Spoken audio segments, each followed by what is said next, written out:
Missed Thursday's show? Here's the recap, presented by Honda. Scal, I'll start with this, though. The comments of Kyrie Irving after the game and saying that he reached out to LeBron to almost apologize and to say, I understand what you were doing. I'm sorry. How has the leadership role for Kyrie Irving sort of changed the dynamic of the team in Boston this year? He's reaching out to LeBron saying, LeBron, I really appreciate what you did for me. I understand. I didn't understand how hard it was at the time, and now I do. And other people look at it like he's like taking more shots at his teammates. So I look at it like the former. At the end of the day, I really felt like Kyrie grew up and said, man, it's a lot harder than people think to go out there and lead. It's hard for coaches to motivate. How about players who have to go out there and play and execute and also motivate and trying to win a championship with young players who are inexperienced at this point?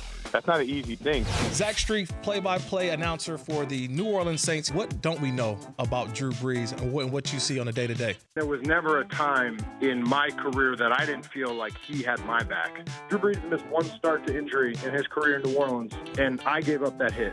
I went through that feeling of the entire city being upset with you because you're the guy that got Drew hurt. And never at any point has there ever been any wavering of support from Drew. And I think that it makes you feel responsible for him. And I think that's the thing about him that's so special is he has a way of making the guys around him love him without trying. His image is not manufactured. It just is who he is. He's down to earth, he's humble. And on top of the fact being, one of the greatest quarterbacks of all time, he's really one of the best people I've ever been around in my entire life, and it just makes guys want to play for him. Please tell me what is going on in Pittsburgh right now. Kirk, what isn't going on in Pittsburgh right now? Only this Antonio Brown story could knock out the Le'Veon Bell story. Right.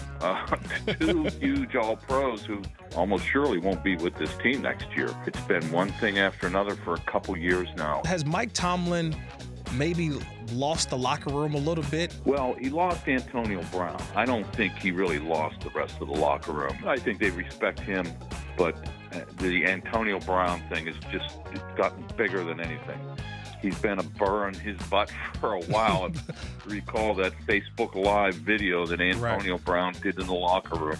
They've overlooked some of this stuff because he was such a good player, but it multiplied this year, and then it came to a head in that last week. For more Rich Eisen Show, tune to Audience Channel 239 on DirecTV or download the Rich Eisen Show app.